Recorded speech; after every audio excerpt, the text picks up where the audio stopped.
जय जय श्री राधे, जय जय श्री राधे, जय जय श्री राधे। मेरे अनुभव एक बार पुनः उपस्थित हूँ आप सबके मध्य अपना एक और अनुभव लेकर। आज आपको एक ऐसे विलक्षण संत के विषय में बताने जा रहा हूँ, जिन संत के दर्शन जब मैंने किए तो मुझे अपनी आँखों पर विश्वास नहीं हुआ और सच कहूँ तो बुद्धि ने, विवेक ने काम करना बंद कर दिया। जब मुझे उनके विषय में जानकारी प्राप्त हुई तो महाराज श्री के दर्शन करने के लिए जब मैं उनकी कुटिया में गया, महाराज श्री गिरिराज जी में रहते हैं, गिरिराज जी की तलहटी में रहते हैं। जब उनके दर्शन करने के लिए गया तो कमरे के बाहर से जोर-जोर से रोने की आवाज़ें आ रही थी। तो बाहर एक संत से मैंने पूछा कि ये आवाज़ें कैसी हैं? तो उन्होंने कहा कि महाराज श्री की आवाज़ें हैं जिनके दर्शन आप करने आए हैं। तो मैंने पूछा ये रो क्यों रहे हैं? तो उत्तर मिला कि 24 घंटे में से लगभग 20 घंटे ये ठाकुर जी के विरह में रोते रहते हैं। आप बात समझ रहे हैं? 24 घंटे में से 20 घंटे ठाकुर जी के विरह में रो रहे हैं। तो मैंने पूछा ठाकुर जी नहीं मिले इसलिए रो रहे हैं? तो उन संत ने कहा ना, ठाकुर जी इनसे मिलकर चले गए हैं इसलिए रो रहे हैं। ये अब उनके बिना रह नहीं पाते हैं, उनके विरह में इतने डूब चुके हैं। मैंने कहा मैं दर्शन करना चाहता हूँ। जैसे ही उनकी कुटिया के भीतर पहुंचा, जोर-जोर से रोने लगे। कह दिया जाओ भैया यहाँ से, मुझे तुमसे कोई बात नहीं करनी, तुम्हारी कोई आवश्यकता नहीं। मैंने महाराज श्री को प्रणाम किया, वापस चला आया। वापस तो आ गया लेकिन मन में जो उत्कंठा थी, मन में जो विचार थे, उनका एक तूफान था कि कोई ठाकुर जी के लिए 24 घंटे से 20 घंटे ठाकुर जी के लिए कैसे रो सकता है? मैं पुनः पहुंचा उनके आश्रम में। महाराज श्री बैठे हुए थे। जैसे ही मैंने उनसे प्रणाम किया, पूछा आप कैसे हैं? पुनः जोर-जोर से रोने लगे। बार-बार एक ही बात कहने लगे कि भैया तुम यहाँ मत आया करो, तुम्हारे आने से जो मेरा चिंतन है वो छूट जाता है। जितनी देर मैं ठाकुर जी के प्रेम में, उनकी याद में, उनके विरह में उनसे जुड़ा रहता हूँ, तुम लोगों के आने से उसमें विघ्न पड़ता है, मत आया करो। लेकिन मन नहीं माना।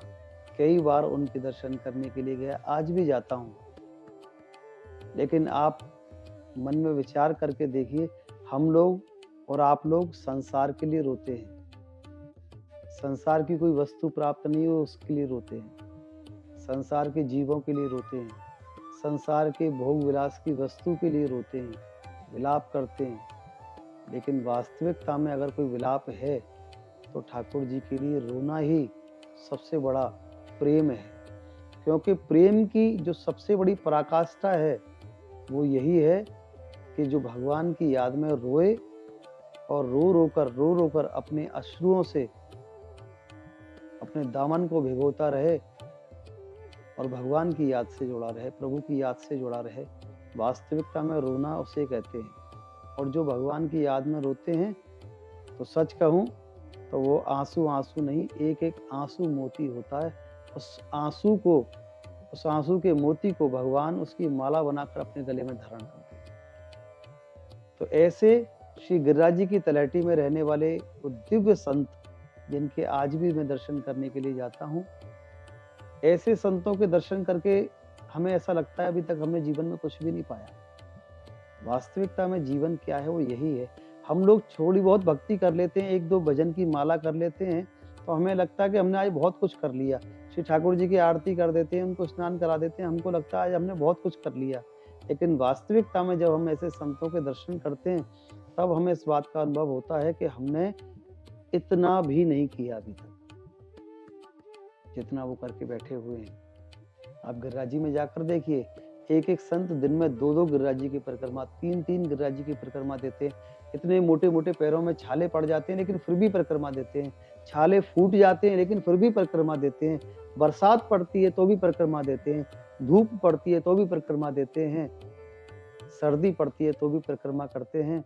आप उनकी निष्ठा को मैं प्रणाम करता हूँ और वास्तविकता में समर्पण क्या है, इससे बड़ी पराकाष्ठा समर्पण की कोई और हो नहीं सकती कि अभी तक किसी भी संत से आप पूछो, मैंने स्वयं पूछा कि महाराज जी इतने वर्ष आपको परिक्रमा करते हुए कभी तो ठाकुर जी ने कोई अनुभव कराया होगा? बोले लाला अभी तक कोई अनुभव नहीं हुआ। आप विचार करके देखिए, जैसे कोई अनुभव नहीं हुआ कि किसी को 30 साल हो गए, किसी को 35 वर्ष हो गए, किसी को 40 वर्ष हो गए, कुछ भी प्राप्त नहीं हुआ लेकिन निष्ठा कम नहीं हुई है।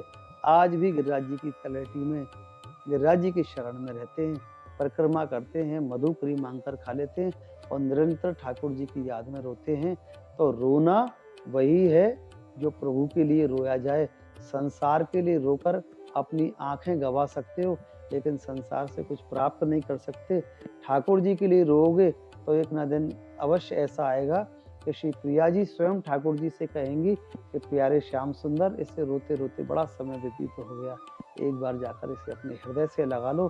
तो ठाकुर जी इस जीवन में अवश्य कृपा करते हैं।